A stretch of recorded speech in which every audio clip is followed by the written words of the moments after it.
politics will surely be the main focus of the Democratic National Convention, there's another group with a higher cause in mind. Charlotte714 is holding a citywide church service the day before the DNC.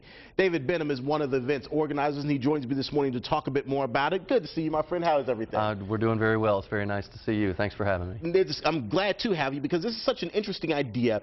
Why this world or this citywide prayer service, if you will, the day before the convention? Absolutely. Well, Charlotte714 gets its name from a verse in 2 Chronicles 7:14.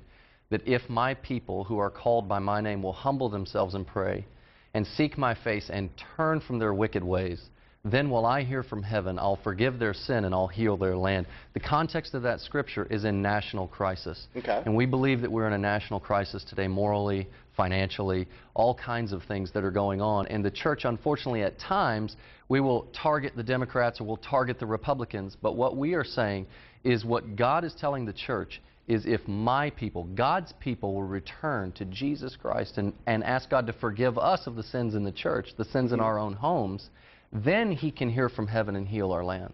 Now, within the context of this being before the DNC, a lot of people are going to see this as a partisan effort or a political effort. You say that's not at all the case. No, this is not at all. strictly rooted in spiritualism. If the Republican National Convention were gathering here, we would do the exact same thing. If it was the Olympics, the Democratic National Convention is not a target for the church. It's simply a platform where the eyes of the nation will be on Charlotte, and we want the eyes of the nation to see a broken and humble church returning to Jesus Christ. And it sounds to me like you're really pointing the finger more at the church, the body of believers, saying there's more work that we have to do. Absolutely. Dr. Martin Luther King Jr. once said, the church must be reminded that it is neither the master nor the servant of the state.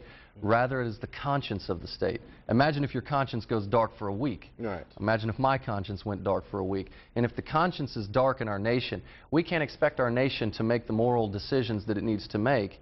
And so we are asking the church to once again be the conscience of the nation. The only way to do that is when we return and recalibrate ourselves to Jesus Christ. Now, you're doing so in the context of Christianity. Obviously, there are other faiths here in the country. Absolutely. Is this an exclusive event then? Are you being exclusionary? We are inviting everyone that wants to come. Anybody that wants to come. We've invited delegates. We're inviting everyone that wants to come to these services. Including people of other faiths? Absolutely. Okay. Anyone from any other faith can come to this service. The beautiful thing is that we are calling people to come and gather.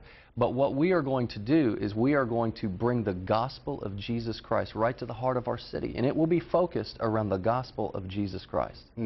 What kind of work is still left to be done, or where do you think the church is really failing now? Well, one of the things that's interesting, Charlotte just surpassed Edinburgh, Scotland for the number of churches per capita in the world. We are #1 in the world. We have over 1,300 churches. And it's interesting, in the scripture, the Apostle Paul never addresses churches in a city. He addresses the church of the city.